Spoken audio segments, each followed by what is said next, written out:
छत्तीसगढ़ विधानसभा चुनाव में अभी भी बागी उम्मीदवार मन के समस्या हल नहीं हुई है। अलग अलग सीट से जो उम्मीदवार मन ला टिकट के इंतजार रही से उमन मन भाजपा कांग्रेस के अधिकृत प्रत्याशी की घोषणा होने के बाद दूसर छोटे पार्टी या निर्दलीय सदस्य के रूप में चुनाव लड़े के तैयारी करत हैं। यही कड़ी में बिलासपुर जिला के मस्तूरी विधानसभा सीट से भाजपा प्रत्याशी डॉक्टर कृष्णमूर्ति बांधी के खिलाफ बगावत करते हुए जिला पंचायत सदस्य चांदनी भारद्वाज जनता कांग्रेस जोगी में शामिल हो गए हैं। उनका कहना है कि वह जनपद पंचायत के अध्यक्ष रही, लेकिन एक बाद उनला पार्टी डहार ले टिकट नहीं देगी तो वह जनता कांग्रेस जोगी में शामिल हो गए हैं।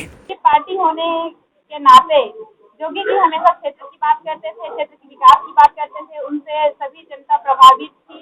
उनकी लोकप्रियता सब जगह है, पूरे छत्तीसगढ़ में है, मसूरी में है, और इसीलिए मैंने उनके विचारधारा से प्रभावित होकर जोगी पार्टी में शामिल हुई। चुनाव के समय ही ऐसा समय आता है कि वहाँ के लोग, वहाँ की जनता, वहाँ के कार्यकर्ता चाह रही थी कि कोई ऐसा प्रत्याशी हो जो हमारे बीच के हों।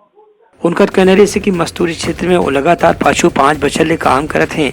एकर सेती उनला उम्मीद रही से कि भाजपा डहार ले उनला टिकट दे जाही, लेकिन जब टिकट के फैसला में डॉक्टर कृष्णमूर्ति बांधी के नाम आइस तो वह भाजपा छोड़ के दूसर पार्टी के साथ में चुनाव लड़े के तैयारी करत हैं। Bureau report Uttarakhand news.